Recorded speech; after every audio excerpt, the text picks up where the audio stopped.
Good morning. How are you? I'm good. How are you? I'm good. I'm excited for Easter. Are you? I am excited for Easter, and it's coming up fast. Very fast. Um, it's late this year, so it feels like long overdue. Easter Yeah, does, yeah, but yeah.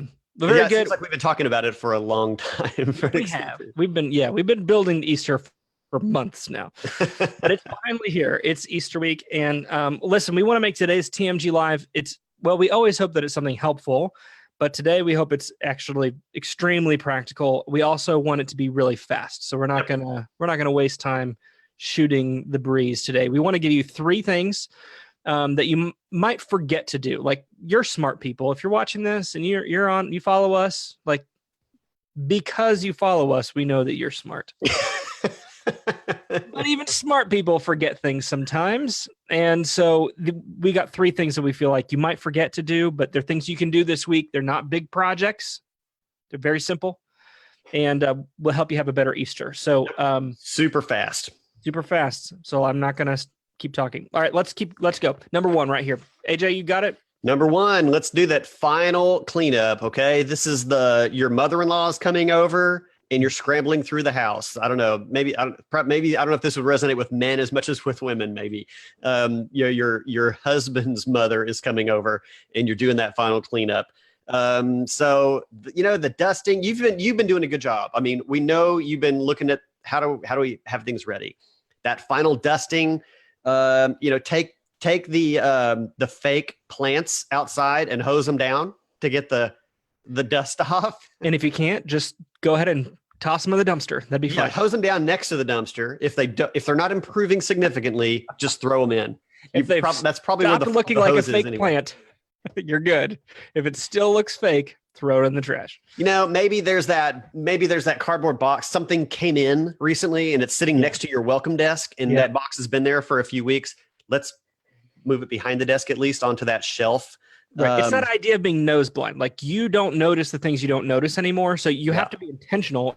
You have to be like, all right, I'm going to walk the path that a guest is most likely to walk, from the parking lot to checking in kids to getting into the sanctuary. What is the path, the bathroom to, like, what is the path that the guest is most likely to walk down, and check for dust, check for clutter, like things that are piled up or expired. Like, if you've got advertisements for something that happened 3 months ago still just sitting on a table somewhere, take those things off. Bulletin boards that have things that aren't relevant anymore, pull those things off. So just walk that path that a guest would walk.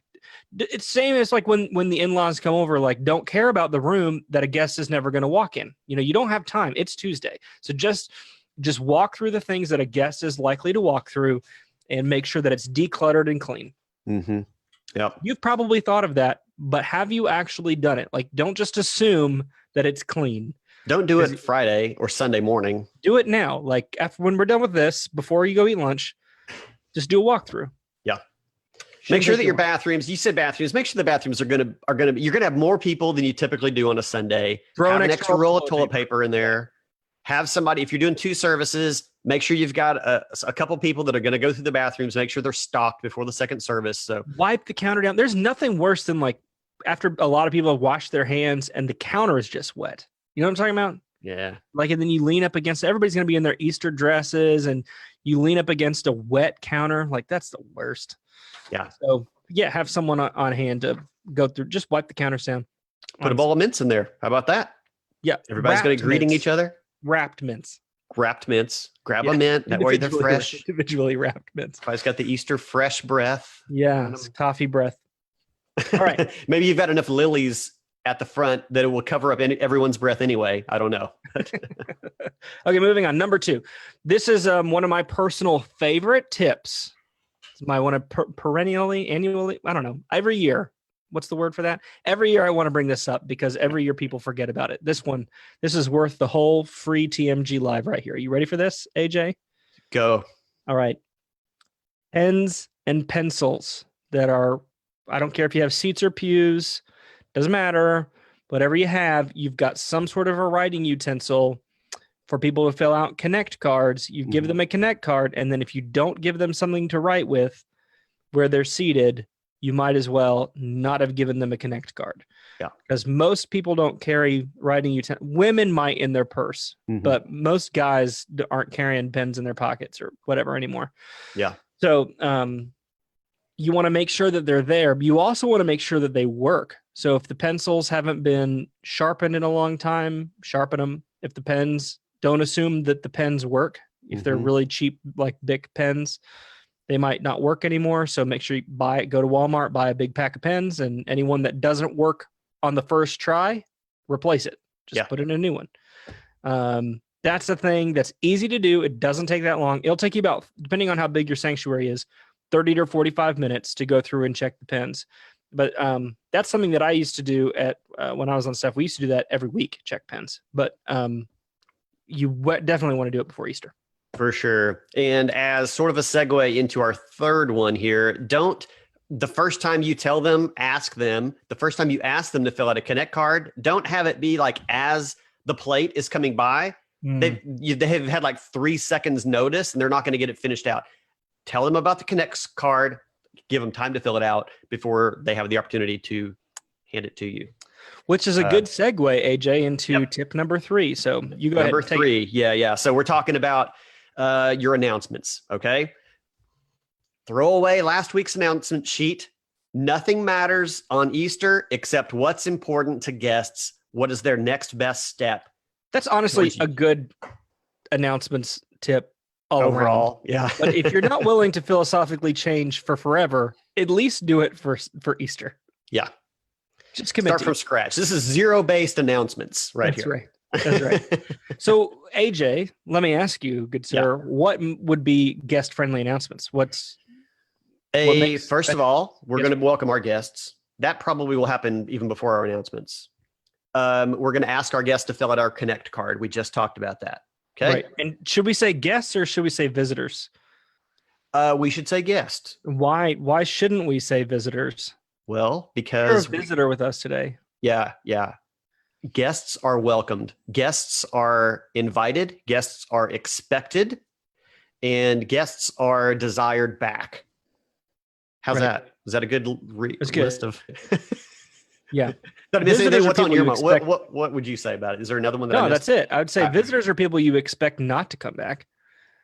And it might be surprising. Oh, we have if you ever been in a situation where, we have a visitor, it's almost like wasn't ready for this, but all right. Whereas we have a guest in our class as today. Opposed to, yay, our guests are here. Yeah, it's different. If you have a visitor at your house, you're wondering how fast they can go. If you have a guest at your house, you're planning on feeding them a meal, right? Like that's there you go. Yep. Language matters. Okay. Yep. So then, Scott, so we've taken care of Connect card. We've welcomed our guests. What do we want? What should we want to do with our guests next? Okay, well, with the Connect card, so you've asked them to fill it out. Mm-hmm. The next thing you want to do is ask them to put it in the offering basket. Yeah. I have struggled with this. I'm going to be honest with you. Or plate or bucket. Yeah, or whatever you do, whatever you have. The exception would be if you're a church that has a box in the back and you don't pass a plate, then you're going to have to come up with some other solution. But assuming you pass a plate or bucket or whatever for offering, I have struggled with this. If you give people options, they generally will choose nothing. So if you say you can put it in the offering basket or bring it to the connection center in the back, people will do neither. So I would encourage you to commit to one action, and I would encourage you to ask them to put it in the offering basket and say, because it's a great segue to talk about offering, and say that's the only thing. If you're a guest with us today, we're here to serve you. We don't expect anything from you. We'd love for you to put that Connect card in the offering plate as it goes by. That's all we would like from you in that. And now, at the end of your service, when you're saying, hey, we're glad you were here, if you still have that card in your hand and you didn't do what we told you to do earlier, then we have boxes in the back. Yeah. But invite them to come back, and this would take a little bit of legwork. Okay. But if you collect the offering early enough in the service and you get those Connect cards, make a little, if you have some sort of a welcome gift already anyway, a lot of churches already have that. AJ, you saw this at a church and thought it was great. It's great. And so it's a tip I've been passing along ever since I heard you mention it the first time. But you put the gift in some sort of a bag, some sort of a package, and write the name of the people who filled out Connect cards. Obviously, you want to have some extras for people who didn't fill out a Connect card, but for those people that did, man, that personal touch of like, my name's Scott Ball, so the Ball family, like on there, or the Matthew family, Yeah. that's so cool. Like, how awesome is that? That after the service, there would be a gift waiting for them with their name on it. Those little touches make a big difference. Yeah. Especially if you're a smaller church and there's like only a handful maybe of people, you can go, Smith family. Oh, I'm so glad you came. Well, we've been expecting you. We've got a little gift for you. Yeah. And on the flip side of that, if you're a big church and they were thoughtful enough to put your name on something, that's like, in this big place, they put my name on. Either way, it doesn't matter. It's a net win, like regardless. So it doesn't take that much work. You have to have one volunteer with nice handwriting who's willing to, during the service, sit back there and write a tag on the gift. Yeah. So, all right. So now, AJ, you go ahead. So we want them to fill out the Connect card. We want them to pick up a gift in the back afterwards. Yes. What would be one other thing that we want them to do? And this would be the sum total of what our announcement should be. We welcomed them. Right. We've asked them to fill out a Connect card. We've asked them to go pick up a gift with their name on it in the back after the service. We're going to ask them to do one more thing. What is it? Come back and connect with us at a time at an event happening very soon, probably within the next couple weeks. We might call it a newcomer event of some kind. Could be some kind of newcomer connection event. Right. And you can keep it super simple. So even if this is the first time you've even thought about it and you don't have it planned, you're like, well, it's too late. No, it's not. You can do this. You can pull this off in a couple of weeks. What are some things we could call it, AJ? I've got a couple of ideas, Scott. Okay, let's go. How about pizza with the pastor? That's good. How about coffee with the clergy? Muffins with the minister? Ooh, how about steak with the staff? Now that's a good one. They'll show up for that one. Nothing easy to throw together. It doesn't matter what you call it, but don't invite them to a membership class. That's like asking a guest to marry you. Like, ask them out on a date first. We just had a blind date and you've got the ring in your pocket already. Coffee. This is going really well. I think I'm going to pop the question. Right. So invite them to some sort of a newcomer event that happens on a Sunday, maybe not the next Sunday, but the Sunday after that. So you have like a hot second to take your breath and plan it. But then all of your follow-up stuff, which we'll talk some more about that next week. But then your follow-up stuff can be geared towards inviting them to, hey, remember that newcomer event that we mentioned in the service? We'd like to invite you to Pizza with the Pastor, on Sunday, whatever Sunday that would be, May 5th, maybe. Something like that. And it could be something that's right before church or right after church, or something like that. That's easy. If you have two services, it could be between the services, between first and second service. So you make it as easy as possible for people to attend, and something very simple to throw together that's brief, 30, 45 minutes. There's some sort of a food element there, and don't require an RSVP. Don't require an RSVP. It's just open. So anyone can come and attend. So, all right, let's recap. Number 1, walk a guest Final cleanup. Walk a guest path. Walk where a guest is going to walk and look for clutter and if something needs to be cleaned. Number 2, check the pens and pencils in your pews or your seat backs so that if you ask people to fill out a Connect card, you're greasing the wheels and making it as easy as possible for them to do so. And number 3, make your announcements totally guest-centric. Old Nan comes up to you and she says, I really need you to announce the Women's Knitting Circle meeting that's coming up next week. Be like, sorry, Nan, like it's in the bulletin, or we'll send an email or whatever. Like, but we're not talking about that. We're talking to guests. If someone complains, you can say, well, it's not for you. This is about our guests. I don't know. You got to get in the habit of saying stuff like that, don't you?